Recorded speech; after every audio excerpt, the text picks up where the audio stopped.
So at about that 35-minute mark. If you're joining us now, or if you come back, if you need to leave, know that this will stay on Facebook. And so you can see it there at any time. And I'm also recording it, so it'll be on our YouTube channel as well.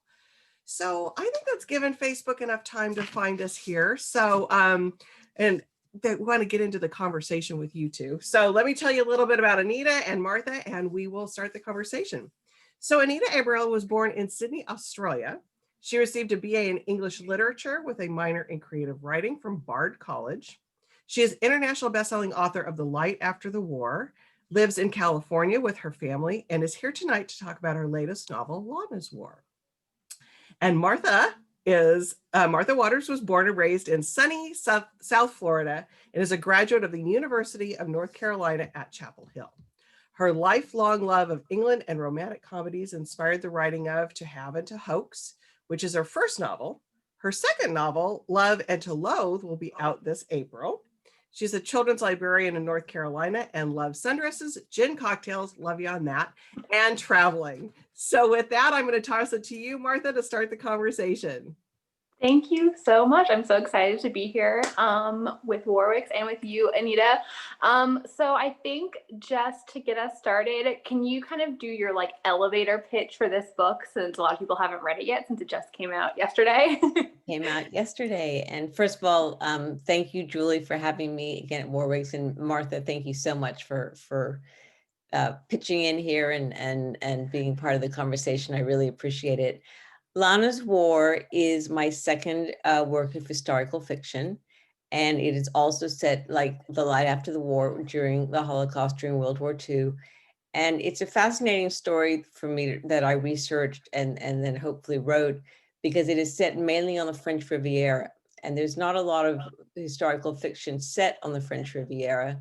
And it is about a young, what we call a white Russian, which is the daughter of a Russian immigrant from Paris, and her husband is brutally murdered by the Gestapo in front of her eyes. And on the same day, she loses their unborn child, and so she accepts an invitation to join the French resistance on the French Riviera. And we follow her to the Riviera and find out what happens. Yeah, and so you kind of touched on what my first question for you was, which is I read a fair amount of World War II historical fiction. There's a lot of it out there. And I'm always so interested to read different books set during this time period, because I think it's such a crowded subgenre, I would say. And yet I'm always intrigued by how authors are continuously digging up different pieces of history and kind of coming at this time period from a new angle. And I don't think I had ever read a World War II book set on the French Riviera. So can you kind of tell us how you came to want to write about that? Where did you get the idea for this from? Well, interestingly, my first book, The Light After the War, was my mother's story, because she's a Holocaust survivor. And she used to talk about the French Riviera all the time because she loved it. And she used to especially talk about the Hotel Carlton in Cannes. And then I many times have seen How to Catch a Thief, which is an amazing Hitchcock movie with Cary Grant and Grace Kelly set at the Carlton. And so one day I was just reading about different hotels on the French Riviera, and the Excelsior Hotel in Nice, there's actually a plaque out front now that says that it was the head of the Gestapo on the French Riviera during the World War II. And what's so interesting was that until the fall of 1943, it was a very safe place for Jews. And, the Vichy government was in control. And so it was still occupied, but it wasn't bad. And many Jews came from all over Europe because it was sunny, it was warm, it was wonderful. But then the Germans took over, and especially this one man, the head of the Gestapo, named Alice Brunner. So I started reading about him, and his job was to exterminate all the Jews on the French Riviera. And I thought he was fascinating because he was never caught. He wasn't tried at Nuremberg, and he lived to be in his 80s in Syria, where he was hunted down, but and eventually assassinated when he was in his 80s. And so I just thought that was a fascinating story, and that's kind of what got me started. Yeah, and so he's a character in this book, He is a which character in the book. Yes. I was, as soon as I finished reading it, I was like starting to Google. I was like, how much of this is real? So can you talk a little bit about that, about kind of that balance of like including real historical figures, like in a work of historical fiction, Yeah. and how much of these, like who in the book is real and who, like what kind of inspired the different characters? It's really sort of a fascinating, like a seesaw that you do once you start writing historical fiction. In that, I think it works for me at least to really put in some real characters because it grounds it, and it makes it felt very real when I was writing it. And he was just fascinating because again, and how he was caught was really interesting. That there was another Gestapo officer named Anton Brunner, and he was tried at Nuremberg. And so they just didn't think there were two Bruners.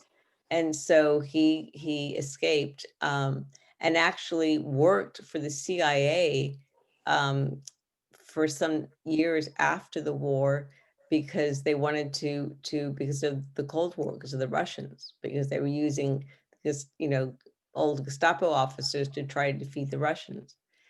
And so I thought he was really interesting. Lana, I made up, just, but what she is not made up, that the Russian immigrants.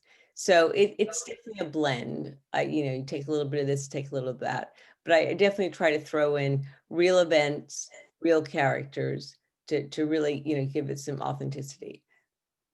Yeah, I find it all of it. I'm always very impressed with people who write real historical fiction, because I write like historical rom-coms, and I always describe mine as like period pieces, because I can kind of ignore the actual historical events that are happening and then just sort of sprinkle in period details for like flavor kind of. But it's something entirely different when you're really navigating around real historical figures and like playing a role in the plot and like, real events that were happening. And yeah, I just thought it was done really, really well in this book, and it was just a fascinating read, honestly. So I want to talk about Lana a little bit, who is just a great protagonist. So as readers will see at the very beginning of the book, the first thing that happens to her is that she witnesses her husband being murdered by the Nazis. And so first of all, I kind of wanted to ask you about the decision to include that, like it is the first thing that happens in the entire book, and having it be something that happens on page as opposed to something that had happened prior to the book beginning that she's like remembering. Like what I felt like it was really effective at instantly like sort of grounding the reader in the book, like in Lana's grief and her trauma. Can you talk a little bit about how you kind of approached writing that? I mean, I think exactly what you just said, in that it grounded me, and it makes the horror for me much more real. When I write, and I'm sure you too, you really feel like you're there. When you write a scene, you really feel like I always remember one day, because I lived in Southern California, going to join my friends back when we used to do that, on their balcony and looking at the sunset, and they're like, "Oh, wasn't this a gorgeous day?" And I was like, "Well, no, because I spent it, in in Paris during the war with nothing to eat," because that's how I felt. And so I think that's definitely why I included it, because I really wanted myself and readers to feel her despair. I mean, she loved Frederick, her husband, very much, very, very much. She was happy, even though there was a war, because they were so in love. And now she was going to have their child. And so she was a young woman. She's 23, just happy and in love. And all of a sudden, the horror of seeing that is almost unbearable for her. Yeah, and I feel like her youth is something that's kind of touched on at times in the book, like when she's talking with one other character in particular.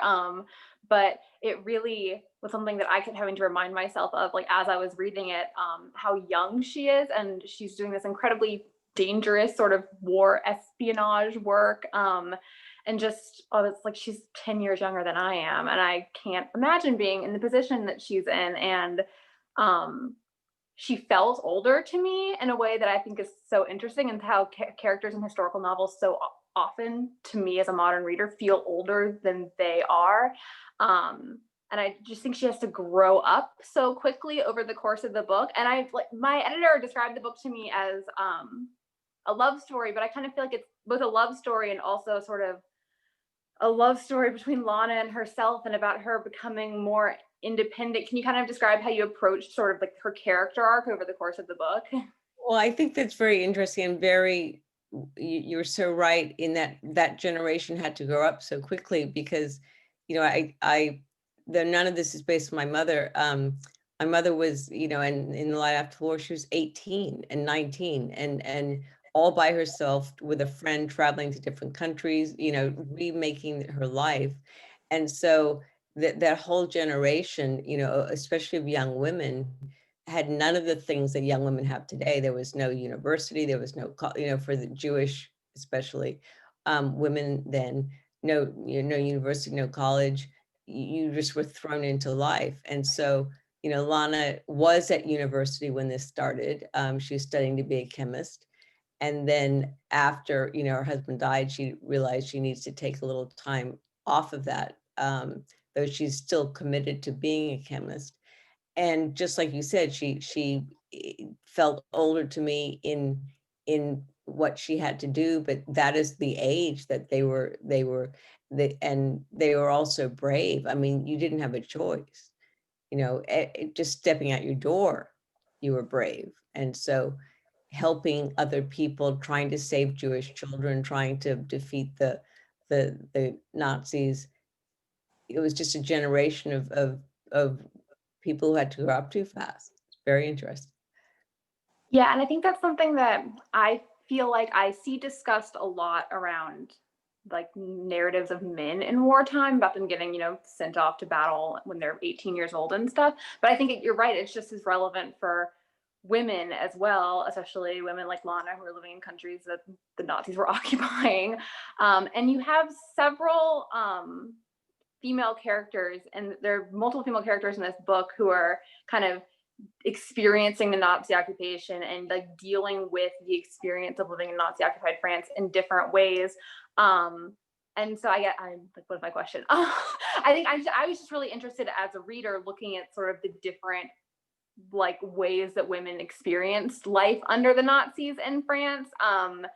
Like what did your research look like for that to kind of get at that? You know, of course, many of the men were gone, fighting or you know, like my grandfather was sent to labor camp. You know, so the women had to take over for many different things. And it was quite easy for women, or easier, to join the resistance because they could do things that men couldn't. You know, they just had access to things, and they weren't taken as seriously as men. So they you know, or rather by the enemy. And so they just, it was a great role for them. But of course, it was still terribly dangerous. And as the editor said, it's a love story. I always believe, no matter where we are in life, no matter what time in history, there is always time for love. And there is always a need for love. And men and women will always be attracted to each other. And so I really believe in love stories. I love writing romance in fiction, because I think no matter where you are in life, you know, we all need other people. Yeah, definitely. I think that's one of the things I love, just why I keep coming back to World War II fiction. And I'd be interested to hear your thoughts on it, because it is just kind of one of those seemingly evergreen genres that there just continue to be really big World War II books like every year. And I don't know, especially given the current climate, the news is very depressing, and I keep coming back to these World War II books, which just feel very, despite all the horrible things that are happening in them, just feel very like human at their core. Like that's really what they're all about. And like, do you think that's kind of part of the enduring appeal of the genre? I think so. And I think especially, like, I really try to put in my books a sense of hope, that, you know, that they did come through it. I mean, my mother and my father both survived, though my father's parents, my father was also a Holocaust survivor. His parents died in concentration camp. and a brother, and he fought, for years. He actually fought in the Russian army, because he was from Lithuania. So his life was absolutely brutal, and he was 19, 20.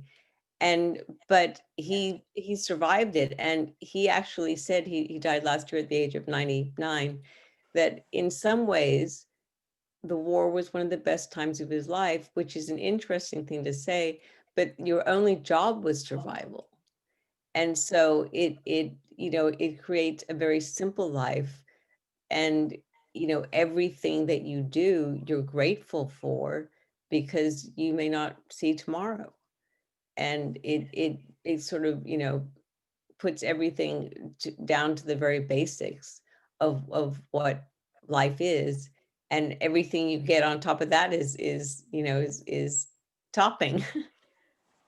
Yeah, I feel like towards the beginning of the pandemic, I read an article, and they were interviewing old people in Britain who had survived the Blitz and sort of like those years of World War II. And they were saying how they felt like it really prepared them for the pandemic, because they sort of came of age during this time when nothing was certain, like you could die at any moment. There was nothing, you just had to focus on like the next day. And so, and they felt like they were more prepared for what we were going through right now than the rest of us are, because those of us who were lucky enough to have had this experience are accustomed kind of like a life of predictable comfort and being able to make plans for the future, which people during World War II didn't have that luxury. Right. So, and then it also built a real sense of community, yeah, of helping each Yeah. other survive. Lana's goal is to help Jewish children escape the Nazis, and she risked her own life, risks her relationship with a man that she falls in love with, to do that, because there's nothing more important to her than helping the Jews escape. Because the worst thing about war, one of the worst things about World War II is how it affects the children. Just as today, how terrible it is. We were talking about how tough the pandemic is on young people. The war is unbearable for children because they didn't cause it, and they have no place in it, and yet their lives completely changed forever. Lost their families, um, had to survive on their own or not. Yeah. And I felt like sort of mother-daughter or mother-child relationships is kind of a recurring theme throughout the book, because again, at the very beginning, Lana has a miscarriage, and so is not just grieving the death of her husband, but she's also grieving the death of her unborn child. And then there is a Jewish mother and daughter that she befriends when she gets to the Riviera, and she becomes very close to the daughter there. And I found the sort of that recurring theme of mother-daughter relationships throughout the book. It was one of the most moving parts of it for me, I felt. I'm a huge, I've written 15 books under my married name, Anita Hughes, that are sort of lighter women's fiction, and every single one is dedicated to my mother, every single book, and my historical fiction, of course, as well.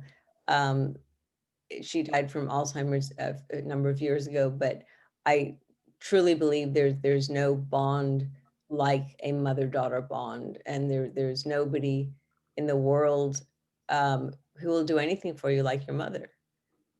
And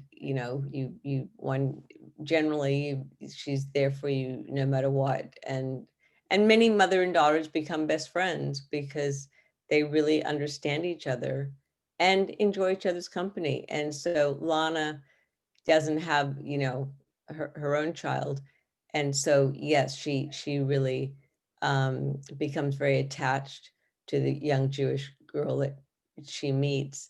And she's also very attached to her own mother, who will do anything for her. Is there a part of the book that was your favorite to write, or that you were kind of like looking forward to writing as you were in the drafting process?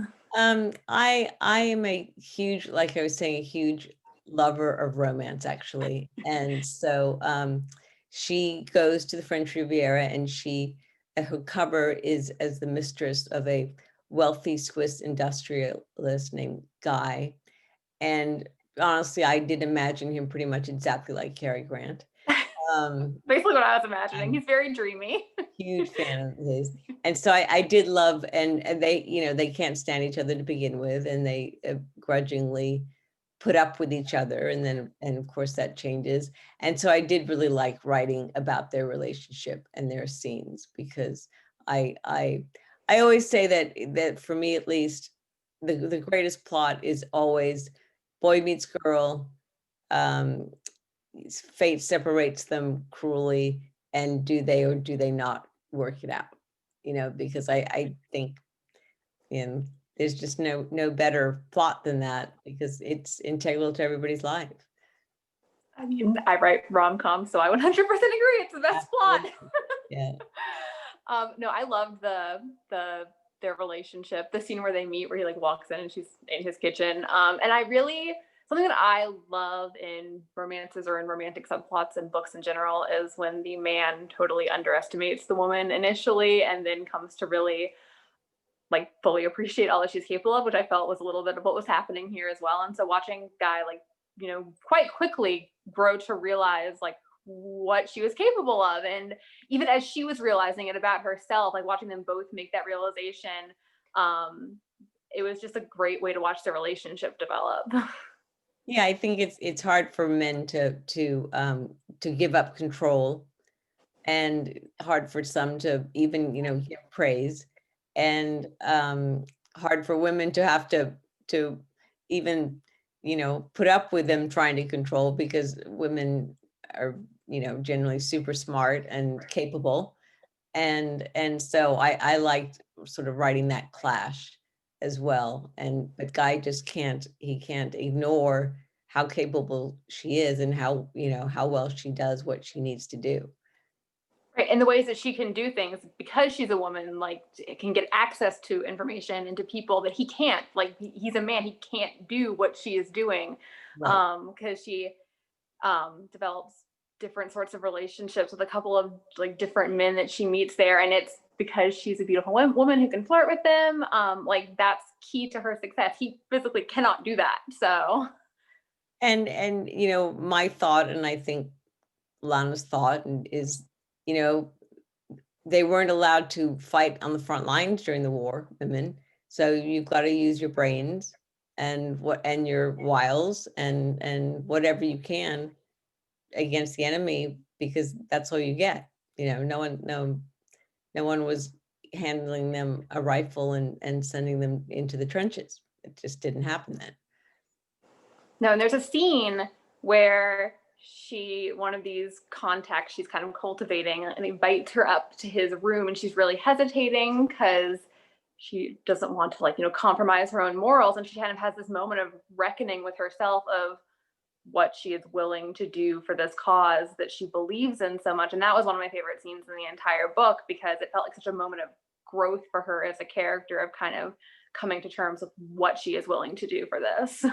Right. It's very, very good point. Right. Because, if men sacrifice their lives, or anybody is just willing to take a bullet, basically, what is she willing to do for the same outcome, which is to save the Jews from death? How do you approach researching something like this? Like, how much research do you do before you start writing? Are you writing and realizing there are more things that you don't know? Like, how exactly do you go about approaching it? Because they're kind of like, I mean, as I was reading it, I was like, this is quite an undertaking. Like, this is a lot of information. Yes, there is a lot. And I just finished the next one that comes out next year. And again, there's an awful lot that one takes in. I generally think of the whole plot beforehand. So a lot of the actual historical fiction, historical events in that I know what's going to happen. I know the characters, but I'm always researching as I go, especially like the place and different locations, And, you know, I pretty much, with the beginning of each chapter, delve in a little deeper, so that I really know where I am and what they're eating and what they're wearing, and you know, where they're walking.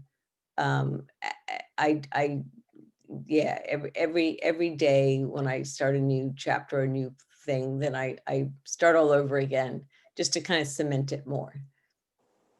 Do you worry about like info dumping or like burdening the reader with, like, that seems like a tricky balance to strike to me with historical fiction, with we want people to understand what's happening, but you also don't want them to feel like they're reading a history textbook. You want them to be fully grounded, like, and engaged with the narrative, which is the real point of the book. I think the most important thing is to entertain. You know, in any entertainment, part of the entertainment industry, the most important thing, you know, because I'm a huge reader, and I will put it down, and I only read fiction, which is just what I enjoy. And so the most important thing is to entertain. So no, to me, the historical has to be part of the story, part of the context, but it doesn't come first. I'm not trying to hit anybody over the head and teach them things. If they learn as they go, that's a wonderful plus. And I do believe that these stories need to be told, so that time is not forgotten. But the first thing is to entertain, and then broaden one's horizons. Well, and that is one of the advantages of writing about World War II, is that your average reader is going to come into it with a fair amount of knowledge about it. So even if, like me, they go into this book being like, wow, I had no idea all this was going on in the French Riviera in 1943, they do know World War II history. And so you can assume a certain amount of knowledge that I would assume authors writing in other lesser mined historical periods can't make that assumption as easily about the reader. So they probably do have to lay more groundwork, but you can kind of, it makes, I would think it makes it somewhat easier to approach. Definitely. We all have a window into World War II. We've all, you know, studied it in many ways, and most of people who read historical fiction have read some before. So in that way, it's nice that you have an audience already, and so you're just kind of filling in gaps for what they don't know. So that's a plus. That's how I feel about writing Regency romance. Like, everyone's seen Jane Austen, everyone's watched a bunch of BBC like period pieces. Now everyone has watched Bridgerton, so even more so. Yeah. But yeah, I think it gives you a certain amount of freedom as an author. So is your next, the one you're working on right now, is that also World War II? Yes, and it's set in Florence and Tuscany. And again, it's one of these that you start going down the rabbit hole of research and just find out the most fascinating things, and take it from there. And it, like I said, I always try to imagine where I am when I'm writing. And so it's really just fascinating and wonderful to, you know, be in Florence and Tuscany, even if it is during World War II. I mean, being anywhere than my living room sounds great to me at this point. That is what we I would are. like to be in Florence. We are very lucky as writers that we get to check out for a little bit just by turning on the laptop, and as readers, you know, that, I mean, I've been reading obviously nonstop. So are there other historical periods that you think you'd ever be interested in writing about? Are you pretty like focused on World War II? Are there other times that interest you? I would love to write about other periods as well. World War I comes to mind. I do like Europe, but I'm Australian, so I wouldn't mind writing some Australian, you know, historical at some point. So yeah, lots of different options, I think. I'm back. Seemed like we were kind of winding down there a little bit. Did you have any other questions, or you want me to bring in what the audience is doing now, Martha? I think we got to most of my main ones. Okay, excellent. Anita, somebody texted me that was watching, and because of all the research that you do, you obviously have a historical perspective of what was happening with like the government and fascist Fascism Rising. And their question was, do you see any parallels in what's happening today in the United States to what happened and how that happened? Or if you want to even share that. I think that I'm generally try to stay in my very small rabbit hole and really take care of myself and my family and write, because it's just all too much. It's too much to take in. So you get a little bit of snippet of news and then you go, okay, now I'm going back to World War II, that I'm going back to the characters that I can control. Right. Yeah. That's because it's probably interesting. Do you touch on Mussolini or anything when you're doing the Italian part of it? Do you go into that? Mm-hmm. Yeah. Because I learned some very fascinating things, actually. Yeah, no, I bet. But those places, like you said, to go in those places in your mind, and too bad you can't go and do some like real research, right? Maybe a book tour when it comes out, who knows? Yeah, exactly. That's the thing. It's just like, oh, that I have to go to Italy and do research. It's those were the days. Right. And then Sharon said she loves seeing all kinds of perspectives in historical fiction. So and that's the thing. That's the interesting part about writing historical fiction, is that you can tell these, like you said, you tell these stories, but you drop them into things that, kind of enlighten people and say, Exactly. Yeah. That's cool. Martha, real quick, we didn't get a chance. Why don't you tell people real quick what your book is about in a few sentences here? So I write Regency rom-com. So my first book came out last April, To Heaven to Hoax, and it's about an estranged married couple engaged in a battle of wits. I call it the Regency version of the They Don't Know, We Know, They Know, We Know episode of Friends. So it's a lot of hijinks. And then I have another one coming out in April, To Love and to Loathe, set in the same universe. It's about a sort of marriage wager, frenemies with benefits, they're just full of bantering and jokes. Do they share any of the same characters? Yeah, the hero and heroine of the second one are like the best friends of the hero and heroine from the first one, but you can read them as it is a standalone, but yeah. Oh, cool.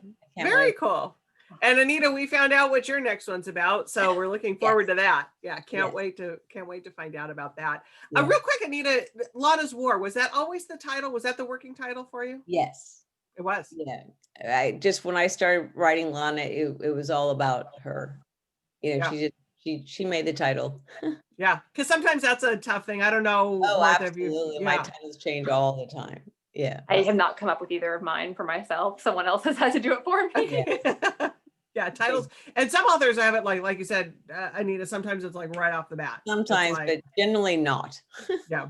I think Lana's War is such a great title for it, though, because I think that's what the great thing about World War II fiction is that each person's wartime experience was their own experience, and they can be living on the same block as someone else, and it's a completely different experience. And so this is Lana's war, not anyone else's. I completely agree. That's why it really works for me too. Right, because that is what it's all about. I mean, that truly is. I mean, well, there's this bigger thing going on. The average citizens were just battling to survive, and and how best they could. Oh, yeah. All right, ladies. Martha, tell our audience where they can find you, social media or website, if they want to see more about you. Yeah, I'm on Twitter and Instagram, more Instagram than Twitter these days, honestly, at Martha B. Waters, and my website is marthawaters.com. Excellent. And what about you, Anita? And my website is anitaabriel.com, and then my other books are anitahughesbooks.com. And then I'm on Facebook and all the usual places, all the usual suspects that we all go to out there. Well, this was wonderful having you both here. It was, like I said, hopefully we'll be in a world where we can have you both at the store at some point, but this is a pretty good alternative in the meantime. So thank you, Julie, so much. Thank you so much. It was really fun. Thank you. It was really fun. I can't wait to read your new book. Thank you. Great. All right, we'll tell Facebook good night. So we'll see you all later. Okay. Yeah.